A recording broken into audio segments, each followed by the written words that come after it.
cutting through the noise. If you're a Black woman entrepreneur nearing your 5th year of business, you're part of the 3% who make it that far.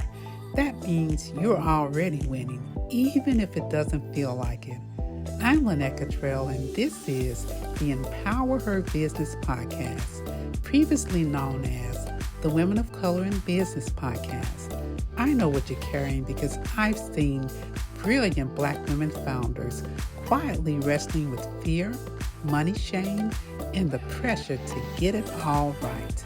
Well, here we dig into what's stopping us at the root, the mindset, the funding walls, the biases, and self-doubt.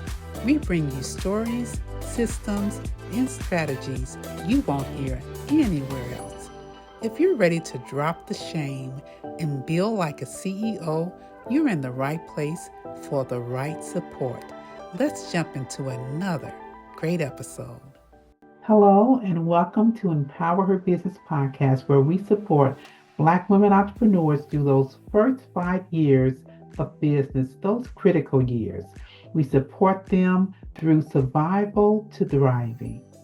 So the statistics show that while every other sector of business has a 50-50 chance of lasting for 5 years and beyond, when it comes to Black women entrepreneurs, we are the fastest growing sector of new businesses being launched. But our chances of surviving those first 5 years is a tiny 3%.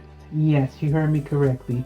So 97% of our businesses are statistically failing before they reach that 5-year mark. So today we're going to talk about some of the nuances that we believe are the reason why we're not making it to that 5-year mark and beyond. And some of these are very intangibles that we don't hear about a lot, but we need to be made aware of. So I'm going to just talk about 2 of those today, and then I'll come on later and we'll talk about some more at a later date. But today I'm going to talk about the employee versus the entrepreneur mindset, which is really, really big. And let's just stick on that one because there's a lot we can unpack there. So one thing I want to talk about is your work schedule. So when you navigate from becoming an employee, maybe you had a side hustle and now you've decided, I'm going to do this full time. So I'm going to start a business. I'm going to leave my job and I'm going to full time be an entrepreneur doing what I did as a side hustle. So now this is taking up all of my time. What we fail to do a lot of times is to give ourselves the flexibility to determine what our work schedule should be. So we end up getting up at the same time we did for our job, and we end up keeping those same hours and actually working beyond those hours in our business. What I want us to start thinking about is, what is your most productive time of day? You might not be a morning person. So if you had to get up in the mornings really early for that job, you can change that schedule now for your business and be actually more productive. If you are an early morning person and you want to get up earlier than usual to work your business, you should give yourself the permission to do that. So it's up to you to choose and to decide and to discover what really is your most productive hours of the day. You may be a night owl. Maybe it's afternoon when you start on your business. So in the morning, you may be doing things around the house. And then afternoon is when you hit your creativity peak. And that's when you work in your business, because then you would get so much more done more efficiently, and it would be of top quality.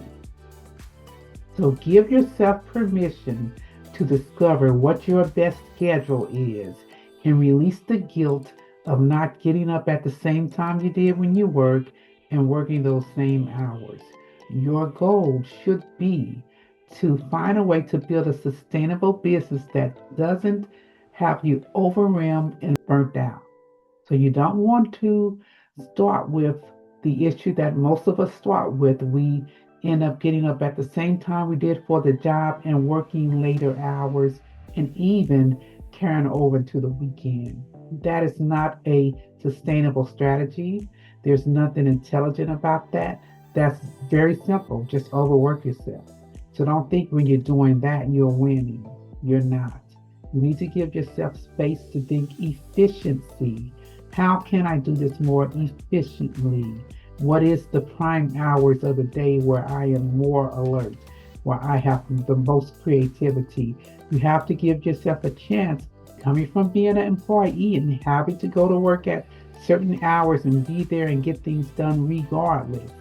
Now is the time for you to elevate your experience, to elevate your creativity, to tap into those skills. And it comes from giving yourself this flexibility. The next thing I want you to consider is this perpetuated image of a solopreneur building an empire and being successful. That's unreal. That does not happen. So do not believe that hype. A lot of times we are shown the CEO of a company or the founder of a company, and all we see is that person as the front facing face of the company, and then articles are written about that person. They're the one being interviewed, but behind that person, you best believe there are teams of people. They started out alone, as we all do, start out alone, but along the way, they had to incorporate teams. They had to hire specialists and experts to help them. They could not do all the different positions on their own and bring that company up with just their own thought process and their own ideas. And we seem to have a habit in this culture of promoting that idea that it was just this brilliant person, that brilliant person never took anyone else's suggestions, never discussed anything with anyone else, never read a book with somebody else's ideas in it, and then came up with the winning formula by talking with the team and working with the team. So you have to understand, as a solopreneur, your goal is not to remain a solopreneur. Your goal in starting a business is not to replace your job with the job that you own. If you want to expand and grow and build wealth and build legacy and not be burnt out and last through those 5 years and beyond, you have to start your business by thinking about what are the three things that I have to do in business that I'm really not good at doing, that I could hire an expert to do for me. And then how much profit do I need to make so that I can pay that expert to do these things for me? And I'm talking about on a basis of a freelancer. Some things you need to do, like marketing, they are not 40-hour-a-week jobs. There's something someone can do for you in 8 hours a week.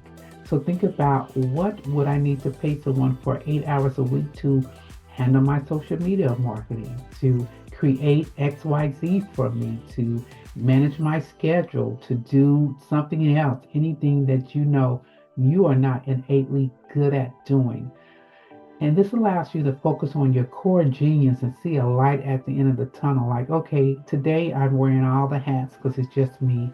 I just started my business 1 month ago, 6 months ago, 1 year ago, and it's still just me. But from this point, I can think about those things that I know I'm not good at, that I avoid doing, or that it takes me forever to do.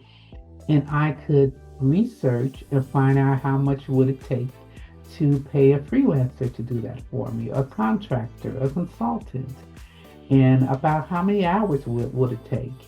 And then I can incorporate that into my growth plan, into my sales plan, into my revenue and my profit plan. And I can free up my time and see the light at the end of the tunnel. Otherwise, if you keep trying to do it all yourself and you haven't made any plans for having other people to assist you, to collaborate, to partner with, you're going to get burnt out really quickly, and you're going to be looking at social media and seeing these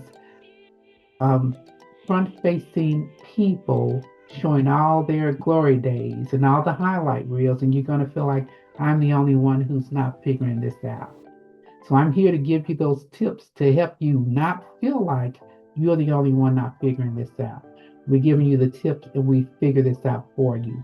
So utilize these tips to give yourself breathing room, to stop working too many hours and over into your weekend, to stop keeping that schedule that you really don't like to keep when your brain is really not wide awake with creativity.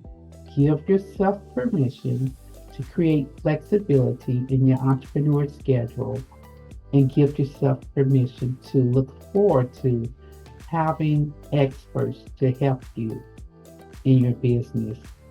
Build a great business. Be successful. Build wealth. Build legacy. As always, I wish you the very best of joy, health, and wealth, and I want to see you thrive beyond those crucial first 5 years so we can change this percentage of 97% of us not making it to see that 5-year mark. All right, guys, until next time, be well.